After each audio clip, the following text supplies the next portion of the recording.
Hello, and welcome to James Ofori's Insights. On today's Insight, we are going to discuss about something meaningful to the youth. That is the power of budgeting as a youth. We are going to look at how we inspire ourselves to create smart money for ourselves and how we maintain these smart monies. You ask yourself, what is budgeting? So budgeting simply means creating a plan, spending the money in the right sense or to the right needs and priorities, having a set goal where you are able to save towards or you're able to streamline your expenditure, where your income against your expenses are measurable. Simply, this is how I explain budgeting. I have 5 main reasons why we should budget. The first one is budgeting giving you control. Without plan, money moves fast, and then with a good plan, you're able to keep, or with a good budget, you're able to keep track of every CD, every dollar, every naira, or every currency you spend. You did realize that if you have a strategy in spending an amount of money you have, you are able to spend and you understand how you spent the money and you get to see the end goal of what you are spending. But a life without a plan, a life without a purpose is just like a dead life. We could tell from the book of Proverbs chapter 21 verse 5 that says the plans of the diligent lead surely to plenty. So you now plan where you get to save your funds and you get to invest the funds, and then in doing so you shall reap more benefit. That's the first point. The second point, one of the reasons why you should budget is it helps you to prioritize your needs over your wants. You understand that if you have a well-structured life, you should be able to distinguish between your needs and your wants. If you are able to get this into 2 different phases, needs and wants, every day, every month, every week, in your schedule, you are able to now go about your life where you don't misuse your money. So needs are things that you have to have them. A need for everybody will be food, right? A need for everybody will be water. But then a want for everyone else will be probably going to the ice cream store, going to get some fresh air somewhere, or going to the beach or going to the club. But a need for someone who is working that needs to convey yourself from your home to your workplace, a need is transportation. A need of anyone at home is utility. So these are needs. Rent is a need. So with budgeting, you're able to distinguish between needs and wants. Budgeting helps you to build discipline. It helps you to build patience and consistency, where you save small amounts of money and then which they matter, like 10 cedis, 20 cedis, 50 cedis, 50 naira, 100 naira, 1,000 naira, $10, $5. In saving this amount of money consistently, you realize that you are trying to build or amount wealth for yourself. Life. Budgeting also helps you to achieve your goals. It helps you to attain the heights which you want to attain. It helps you to pay for your tuition, your rent, whatever thing you have in your life to do. You realize that budgeting helps you to get assets. It helps you to start a business. It helps you to do many more things in your life. For every business, you need a capital to start. For everything we do in life, it being education, marriage, business, every establishment, you need money to do that. Aside money, you need other things, but let's focus on the money aspect. You need to budget because budgeting helps you to plan. It's not only about money, it's also about how you allocate your gadgets, you allocate the basic tools or things that you need to get these things in order. When you budget in life, it helps you to keep your life in track. A life that is misplaced, it is a life which is not based on a plan or a budget. Budgeting also helps you to position yourself readily available for opportunities. You realize that you want to start a business or you want to be somebody in future. If you budget where you plan your life, you understand that you want to secure a land, a piece of land, and then the piece of land is sold for probably about $10,000, right? But then you don't have $10,000. When you plan your life well and you're able to split your income into meaningful ways where there are needs and there are wants, and they are the basic things you take care of, and then you start to save, you start to invest in life, you realize that there might be a point in time where somebody might be in a dire need, and a person will be selling their land for probably lesser or cheaper price, probably $6,000 instead of the $10,000. Because you had a budgeted life, you have a savings and you have an investment, so you could rely on any of this. Probably your money is not even up to the $6,000, but because you are able to save or invest up to about $5,000 or $4,000, you are able to even fall on a friend. You don't need too much funds, but you need probably about $1,000 or just a little push to get what you want to get. So budgeting helps you prepare for life opportunities. A well-budgeted life is somebody who is ready to achieve success in their life. A well-budgeted life is somebody who is very proactive in what they do, and then it helps you to keep your life in track. Now let's talk about budgeting as a formal worker and an informal sector worker. How to budget as a formal sector worker or somebody who is a salaried worker. We are talking about people who earn monthly incomes.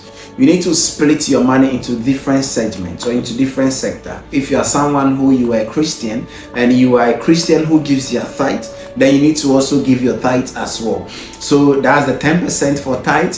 You have about 20% for your savings. Put aside 50% for needs, where it takes care of your rent, your utility, and a whole lot of things. Then 20% will be for your personal things like your family and other things. Because once you start working in life in the African sector, you can't start working and then you will not have family dependencies. So you need to always set aside a portion of your salary to take care of all those ones. You need to also set aside money for your investment. So your savings, you need to take a portion of it, 10% of the savings, and then put it into investment. Because if you don't invest in life, you get to a point where there are things you need to achieve that you cannot achieve them.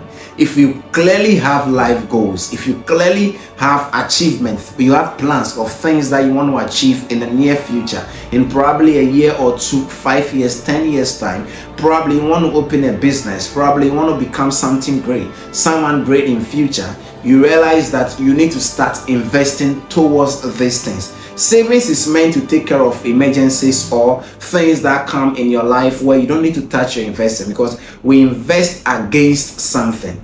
Now let's talk about an informal sector person. If you're an informal sector person, you probably earn daily, weekly, or monthly. So now with such a person, how do you save? Whatever income you receive, you need to split it into the same ways that the formal sector people are splitting it. Where if there's a tithe, you allocate your tithe. If there's no tithe, you don't allocate your tithe, right? And then your needs are very important, because every human being has a need and every human being has a want. But wants are things that we don't deal with mostly, but you still set aside a portion of your income for that. Most people from the informal sector grow poor because they don't allocate this.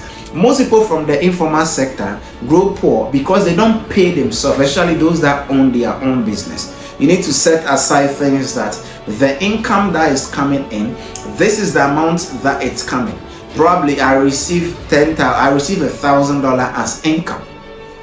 Assuming I were to be working for somebody, for occupying the same position or doing the same work I do, how much would I have been taking for salary every month?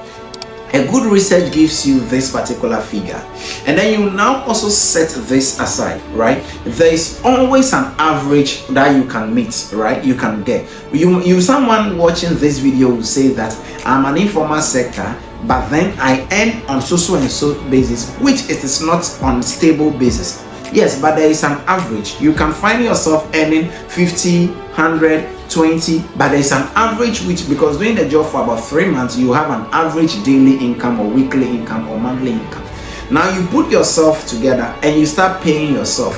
Distinguish between the business money and then also your income. Pay yourself a monthly salary. So you now become a formal sector, but you are still in the informal sector. With doing that, you still set aside money for savings for yourself and savings for your business. You still set aside money for investing for yourself and also investing for the business. You see, you get to understand that if you're able to save for yourself and also save for the business, you are going to get two different savings accounts, but then it is for your business and it is for yourself. You also have an investment set aside for your business, where if you want to scale, you don't now go into your personal account or coffers. You only fall into the coffers of your business. So this is for the informal sector.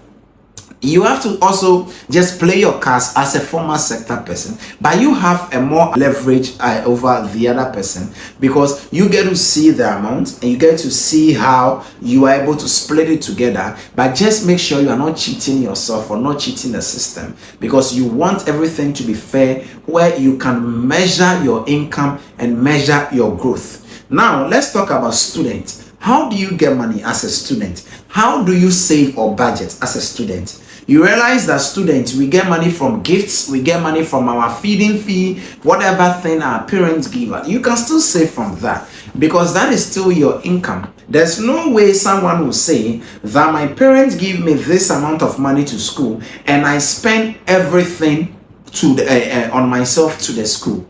There will definitely be a portion of the money left. You need to start saving in bits. Get a box for yourself. Get an account for yourself. Start keeping little amounts of money that you earn, either from gifts or from the money your parents give to you. And then you realize that you can also save. You can also budget to even pay your own tuition. You can also budget to even buy things you want to buy for yourself. You can also budget to do many things that you want to do.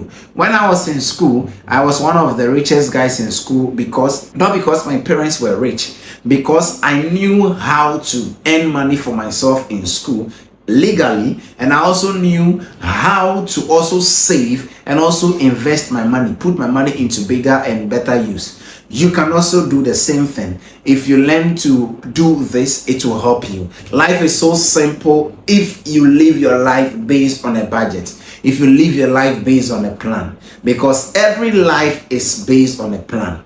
Every business, every successful business you see today, that business is successful because they have a plan. Every business without a plan, they don't succeed. Almost all of them don't succeed. Every successful business have a plan. You get to understand that Elon Musk mentioned that he's going to take people to space. He's going to create another civilization on the planet Mars. And then for him saying that he's going to create this, he has a plan. That's why he had SpaceX. That's why he could build ships. That's why he has all these things in place. That's why he now has Starlink. So it is easy to connect to internet. It is easy to have a reusable rocket. Everything he's doing, you could realize that he has plans to achieve or attain this height. For you to achieve a greater success in life, you need to learn to plan your life. As a youth, target budgeting in your life to build a better future and a better tomorrow. If you focus on these things, as I mentioned, you realize that you have a better tomorrow. And tomorrow you might come to this comment section and say that, yeah, this video helped you, or this action or attitude or change in mindset you had really helped you. Thank you very much for joining this episode of James Ofori's Insight. If you enjoyed this video, like, share, and then also subscribe to this channel. Tell a friend and another friend that there is something wonderful here to learn. Leave a comment and share your feedback. Thank you for joining today's episode. Thank you, and see you on the next episode.